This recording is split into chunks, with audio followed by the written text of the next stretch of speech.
It's been 48 sols since I planted the potatoes, so now it's time to reap and re-sow. They grew even better than I expected. I now have 400 healthy potato plants.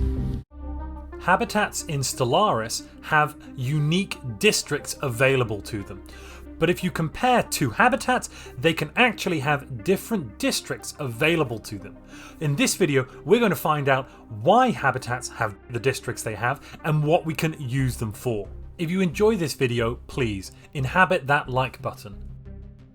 The first thing you'll need in order to build a habitat is the orbital habitats technology. That technology will only become possible to roll and select for research once you have researched Starhold as well. So you do have to get this upgraded star-based technology first, and then you can research habitats. In order to build a habitat, you will need to select your construction ship. You can only build habitats around planets. You cannot build them around moons.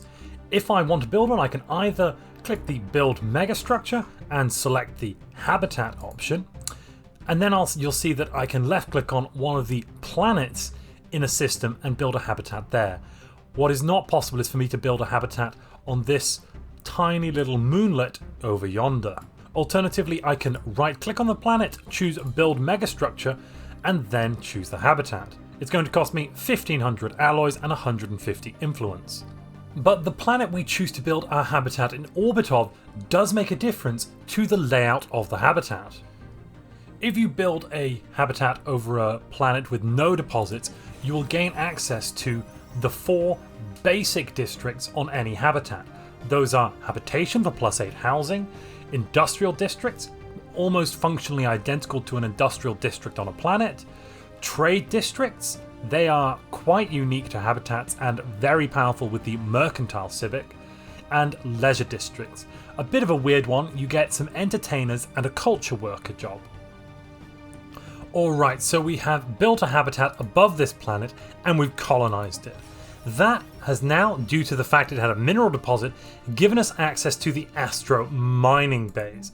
We can build these astro mining bays to get miners on this habitat, and they are completely identical to the miners we will be able to get on our planets. They're going to produce more resources. So if you are pushed for space and you have mineral and energy deposits on planets in space and you're using mining stations there, instead consider building habitats above those resources, and then you will be able to build districts with pops that will then utilize those resources and get you the extra economic output you need.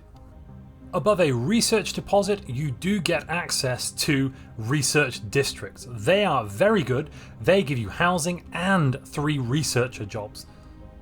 Now, something that I think is a little less well known, as it's not mentioned on the tooltip, but if you build a habitat above a rare resource deposit, then you don't get special districts, no, but instead you get access to a feature.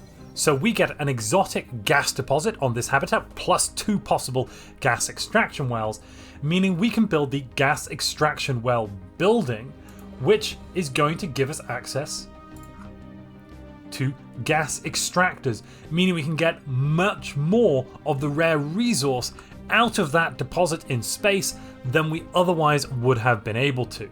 So it is very, very useful to build habitats above rare resource deposits if you want to maximize your rare resource income. In Stellaris, your capital world has a very unique designation. If you're unsure what you should do with your capital and what you should specialize it towards, click the video on screen now.